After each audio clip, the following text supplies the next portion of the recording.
कैसे जनाब आप ठीक ठाक क्या हैं? नाम ये है आपका? मेरा नाम आतिफ है, आतिफ खान। ये डायलिसिस सेंटर है, ये मैं आपको दिखाना चाह रहा हूँ। मतलब इसका जी, इंट्रोडक्शन आपको करवाते हैं, इसका विजिट करवाते हैं। यहाँ पे क्या होता है, बेसिकली गुर्दों की जो बीमारी है वो इस इलाके में बहुत ज़्यादा है और गुर्दों के पेशेंट्स हमारे पास काफ़ी ज़्यादा आते हैं, लेकिन मोस्टली पेशेंट्स हमारे पास जो आ रहे हैं वो अफोर्ड नहीं कर सकते। तो ये हमारे एक डोनर हैं, उन्होंने हमें डोनेट किया है।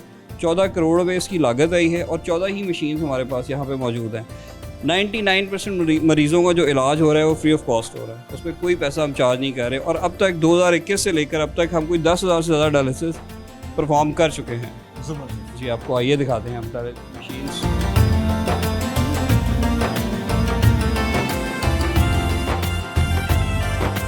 तो आपने बताया था कि डायलिसिस सेंटर में तकरीबन 14 बेड हैं।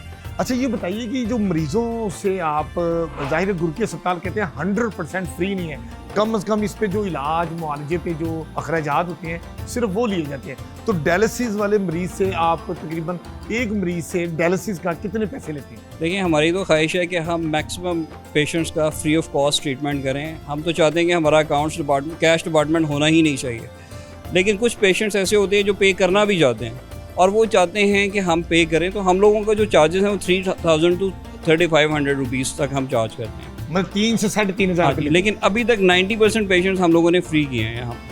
अच्छा, तो ये 3-3,500 रुपये लेती है। अगर ओपन मार्केट में डायलिसिस का यही मरीज जाए तो वहाँ कितने पैसे एक डायलिसिस डिपेंड कर रहा होता है कि 5,000 भी रेट है, 4,000 भी है, 6,000 भी है, जिसका जो रेट है अपने अकॉर्डिंगली वो चार्ज उसका होता जी है। हाँ। यहाँ 3 से 3,500 रुपये जी लेते हाँ, हैं। अगर किसी से आप लें, अगर कोई कहीं मैं जी। बहुत गरीब हूँ, मैं ये भी नहीं दे सकता, तो वो आपके फिर पास फिर हम मुहैयर हज़रात के बहुत फंड सारे में से- मुहैयर हज़रात हैं जो हमें पेशेंट्स, जिन्होंने हमें ऑलरेडी एडवांस दिए होते हैं कि हम कोई पेशेंट आए तो आप हमारे अकाउंट में से उनका ट्रीटमेंट करें।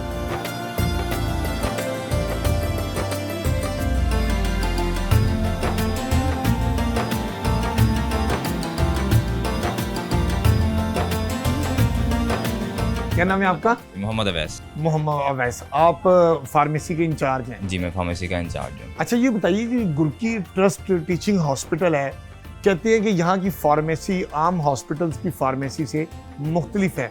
ये मुख्तलिफ मुझे समझ नहीं आई, जरा आप हमें बताएं क्या मुख्तलिफ? सर, इसमें ऐसा है कि यहाँ भी जेनेरिक दवाइयाँ होती हैं, यहाँ भी मरीज आते हैं, नुस्खा लेके आते हैं डॉक्टर का, आप दवाई आप उनको देते हैं, पैसे लेते हैं, तो मुख्तलिफ क्या है? मुख्तलिफ सर, एक तो ऐसा है कि यहाँ पे फार्मासिस्ट फ्रंट एंड पे काम करते हैं। जो भी मरीज़ हैं उनको फार्मासिस्ट पहले रिसीव करता है जी और डॉक्टर जो है वो प्रिस्क्रिप्शन के ऊपर मेडिसिन का फार्मूला प्रिस्क्राइब कर सकता है, जिसे हम जेनेरिक नेम कहते हैं। वो अच्छा। ब्रांड प्रिस्क्राइब नहीं कर सकता, जिसकी वजह से ये है कि मेडिसिन की क्वालिटी थ्रू टेंडर सिस्टम और through pharmacy and therapeutic committee वो इनहांस हो जाती है। इस हॉस्पिटल में डॉक्टर ब्रांड की मेडिसिन नहीं लिखता, उसका केमिकल नेम लिखता है। तो वो जो केमिकल नेम होता है, वो जो भी ब्रांड की दवाई होती है, वो जो निस्बतन बेहतर भी हो और सस्ती भी हो, वो आप देते हैं। जी अच्छा, बिल्कुल, वो ये देते हैं। फर्क है। डॉक्टर अपनी मर्जी से ब्रांड नहीं लिख सकता। पीछे फार्मेसी एंड थेरेप्यूटिक कमेटी होती है जो कि सिलेक्ट करती है ब्रांड, डॉक्टर ने सिर्फ फार्मूला लिखना है। अच्छा। उससे ये होता है कि फार्मेसी से जो मुनाफा उसका बढ़ जाता है, दवाई भी क्वालिटी वाली मिलती है मरीज़ को, और उस मुनाफे से जो रकम मिलती है 60 लाख, 50 लाख, 40 लाख, वो वेलफेयर फंड में हर महीने ट्रांसफ़र कर दी जाती है। तो यहाँ पर जो मरीज दाखिल हैं, इंडोर पेशेंट और एमरजेंसी के मरीज आते हैं, तो वो ये मेडिसिन उनको फ्री देते हैं या ऑन पेमेंट होती है? ऑन पेमेंट भी मेडिसिन जाती है और तकरीबन 50 से 60 लाख की दवाई हर महीने फ्री भी जाती है। वो फ्री वाला किस तरह होती है? मतलब मैं जैसे, आया, अल्लाह ना करे, मैं अस्पताल में आया, इमरजेंसी में आया, मेरे पास पैसे जी। नहीं उस वक्त, तो मैं पेशेंट लेकर आया, तो मैं कहता हूँ मेरे पास पैसे नहीं है, तो आप मेरे पेशेंट को ये मेडिसिन डॉक्टर ने लिखी है फ़ौरन दे दी, तो आप मुझे दे देंगे? नहीं, उसमें ऐसा है कि डॉक्टर पहले इंटरव्यू करता है पेशेंट का। पेशेंट डॉक्टर से कहता है कि मैं अफोर्ड नहीं कर सकता, डॉक्टर सिस्टम में उसकी प्रिस्क्रिप्शन नोट्स डाल देता है। उसको वेलफेयर कमेटी को रेफर कर देता है, वो इंटरव्यू करते हैं, उसी टाइम पे उसकी मेडिसिन फ्री कर देते हैं। आई सी, ये फैसला जो ड्यूटी पे मौजूद डॉक्टर हैं बिल्कुल। वो करते हैं और वो करते फिर हैं। आगे फॉरवर्ड ट्रांसफर करते हैं और फिर उसके बाद मेडिसिन फ्री मिल जाएगी। मगर कोई लंबा चौड़ा सिस्टम नहीं है, उसी टाइम उसको दवाई मिल जाएगी। क्विकली डिसीजन होता है। Quick decision। चलें, बहुत शुक्रिया जी आपका, थैंक यू वेरी मच जी।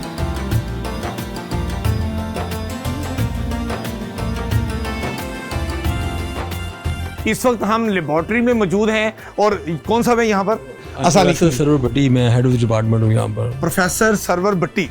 अच्छा प्रोफेसर, ये बताइएगा कि कहते हैं ना कि इलाज में लेबोरेटरी का रोल बड़ा अहम होता है, तो ये लेबोरेटरी की मशीनें, लेबोरेटरी की रिपोर्ट्स, ये किस हद तक 100% दुरुस्त होती हैं?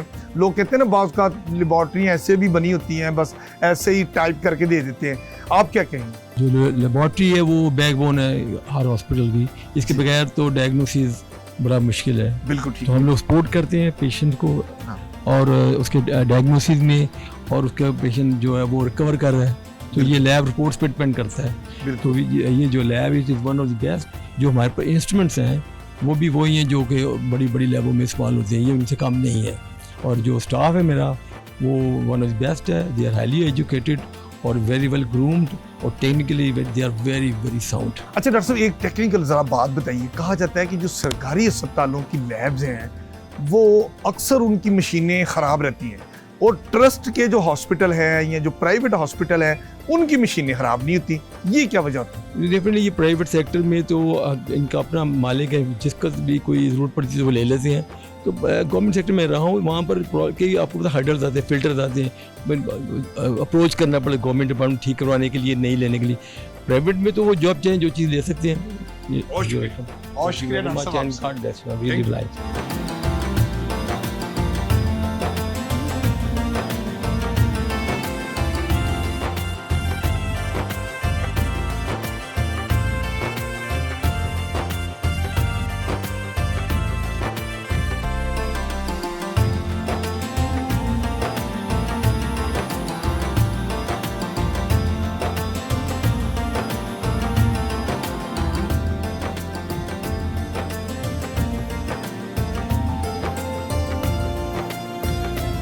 इस वक्त हम ऑपरेशन थिएटर के बाहर मौजूद हैं। अंदर इसलिए नहीं जा सकते कि सर्जरी हो रही है और जाहिर है कैमरा और कैमरामैन या रिपोर्टर का अंदर जाना मुनासिब नहीं है, तो हम बाहर ही मौजूद हैं।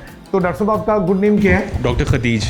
डॉक्टर खदीज, डॉक्टर साहब हमें बताइएगा कि रमज़ान मुबारक का मुकद्दस महीना है, आप लोगों ने रोज़े भी रखे होते हैं सारे स्टाफ ने, तो ये ऑपरेशन भी साथ साथ चलता है और कई ऑपरेशन तो बहुत का लंबे हो जाते हैं, और उसी में अगर सहरी और अफ्तारी का वक्त आ जाए, किस तरह इसको सारा मैनेज करते हैं? बस इसी तरह हम करते हैं, अल्लाह का शुक्र है हम मैनेज कर लेते हैं। हमारी 24 घंटे की ड्यूटी होती है, और अगर इफ्तारी चल रही हो, अभी जैसे अभी इफ्तार का टाइम होने वाला है और हमारा केस चल रहा है और ये भी कोई 1-2 घंटे और चलेगा, तो फिर हम ये करते हैं कि इधर ही हम अपना रोज़ा खोल के कोई आके हमारे डॉक्टर्स और जो हमारा अमला है उनको खजूर और शरबत पिला देते हैं, फिर वो अपनी सर्जरी कंटिन्यू रखते हैं, और जब वो ख़त्म होते हैं फिर वो फारिग होके आके फिर आराम से बैठ के हमारे साथ इफ्तार करते हैं। अच्छा डॉक्टर साहब, ये कहा जाता है कि गुरकी ट्रस्ट टीचिंग हॉस्पिटल का इस वक्त जो हम मौजूद हैं आर्थोपेडिक एंड स्पाइन सेंटर में, ये best of the best centre है और पूरे पाकिस्तान में ये अपनी नौयत का वाहिद सेंटर है।